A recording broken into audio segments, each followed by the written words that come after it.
আমাদের নেত্রী চিকিৎসা শেষে উনি নিজের দেশে স্বদেশ প্রত্যাপন করছে এবং সাথে আমাদের তারেক রহমানের স্ত্রী ডাক্তার জোবাইর রহমান আসছে। আমরা আনন্দিত যে চিকিৎসা শেষে উনি এত ঝড়ঝাপটা পর বিগত ফ্যাসিস্ট সরকার ওনাকে চিকিৎসা করতে দেয়নি, ওনাকে অনেক প্রতিবন্ধক তৈরি করেছে। বর্তমানে উনি চিকিৎসার জন্য চিকিৎসা শেষ করে ভালোভাবে বাংলাদেশে ফিরে আসছে। আমরা খুবই আনন্দিত। ঢাকা মহানগর দক্ষিণ যুবদল এবং আমার শাহবাগ যুবদল অঙ্গ সংগঠন ব্যাপক উপস্থিতি আপনি দেখতে পাচ্ছেন। এখানে বিএনপি আছে, ছাত্রদল আছে, স্বেচ্ছাসেবক দল আছে, মহিলা দল আছে, তাদের সব দলে আছে। এখানে সকালে সরব উপস্থিতি আছে। এটা থেকে বোঝা যায় যে বাংলাদেশের 18 কোটি জনগণ এখনও দেশ নেত্রীর প্রতি আস্থা রাখে এবং বিএনপির প্রতি আস্থা রাখে।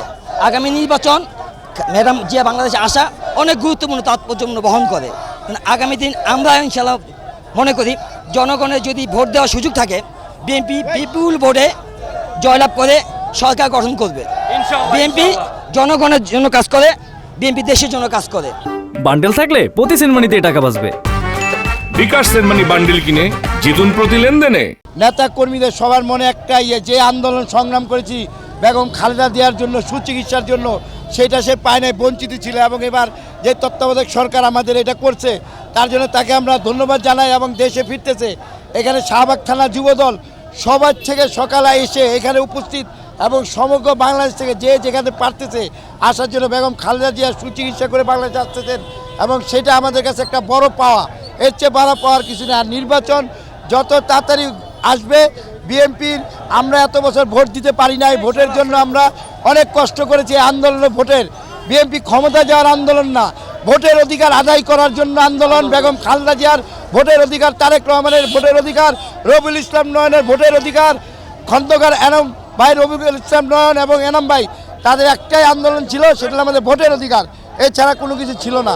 স্বৈরাচার ফ্যাসিস্ট খুনি হাসিনা তাকে অন্যায়ভাবে জেলে ঢুকেছে, অন্যায়ভাবে তাকে সাজা দিয়ে তাকে কারান্তরীণ করে রেখেছে। দীর্ঘদিন যাবত অসুস্থ, তার চিকিৎসার জন্য বহুবার সরকারের কাছে আবেদন করেছিল বিদেশে যাওয়ার জন্য। আমরা অনেক আন্দোলন সংগ্রামের মাধ্যমে এই ফেসিবাদী খুনি হাসিনা সরকার ছাত্র জনতার আন্দোলনে বিদায় নিয়েছে। যে মামলা ছিল সমস্ত মামলাগুলো বেকসুর খালাস পেয়েছেন। এখন উনি দীর্ঘ 4 মাস ধরে লন্ডনে চিকিৎসাধীন অবস্থা আছে। উনি লন্ডন থেকে সুস্থ হয়ে বাংলাদেশে ফিরে আসতেছেন। আমাদের দল থেকে একটি বার্তা দিয়েছেন, আমরা যাতে জনগণের দুর্ভোগ না হয় সেই জন্য রাস্তার উপরে না, আইল্যান্ডের উপর আমরা দাঁড়িয়ে দেশটিতে বেগম খালেদা জিয়াকে আমরা সম্বর্ধনা জানাবো, অভিবাদন জানাবো, অভিনন্দন জানাবো। এবং বাংলাদেশের মানুষ, বিশেষ করে ঢাকা শহরের আজকে দল মত নির্বিশেষে শত শত লক্ষ লক্ষ মানুষ স্বতঃস্ফূর্তভাবে আজকে রাজপথে আসে দেশটিতে বেগম খালেদাকে সম্বর্ধনা জানানোর জন্য। আজকে দীর্ঘ 4 মাস পর বাংলাদেশে পদার্পণ করবেন।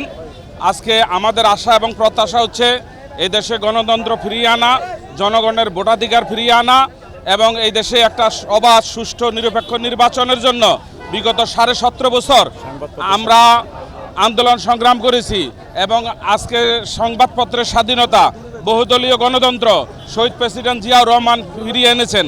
সুতরাং আমরা দেশনেত্রী বেগম খালেদা জিয়ার নেতৃত্বে এবং আগামী রাষ্ট্রনায়ক জনাব তারেক রহমানের নেতৃত্বে সমগ্র বাংলাদেশের জনগণ আজকে দেশনেত্রী বেগম খালেদা জিয়ার দিয়ে তাকিয়ে আছেন। আশা করি ইনশাআল্লাহ অচিরেই বাংলাদেশের সুবাতাস বইবে, এই প্রত্যাশা আমরা রাখি। দেশনেত্রী বেগম খালেদা জিয়া দীর্ঘ স্বৈরাচার শেখ হাসিনা 6টি বছর, 6.5 বছর বিনা দোষে কারাবরণ করেছে। আমরা 5ই আগস্ট দেশ স্বাধীনের পরে ছাত্র জনতার মাধ্যমে স্বৈরাচার পতন হয়েছে। পতনের মাধ্যমে আমরা দেশনেত্রী বেগম খালেদা থেকে মুক্তি করেছি। মুক্তির মাধ্যমে এখন দেশের বিদেশে দীর্ঘদিন চিকিৎসার জন্য আমরা সরকারের কাছে আবেদন করেছিলাম, বিগত স্বৈরাচারের সরকারের কাছে। আমাদেরকে তারা কর্ণপাত করে নেয়। আমরা দেশ স্বাধীনের পরে আমরা যেহেতু নেত্রীকে বিদেশে চিকিৎসা হইতে পারি, চিকিৎসার জন্য গেছে, দেশে আসতেছে। অবশ্যই আমাদের এই আনন্দ ভোলার মতন বাসা নাই। আমরা আজকে এই দেশে বেশি আনন্দ উপভোগ করতেছি। পাশাপাশি আমাদের বিএনপির ভারপ্রাপ্ত চেয়ারম্যান তারেক রহমানের সহধর্মিণী আমাদের জোবাইর রহমান দেশে আসতেছে। আরো আমাদের ডাবল আনন্দ আমরা উপভোগ করতেছি।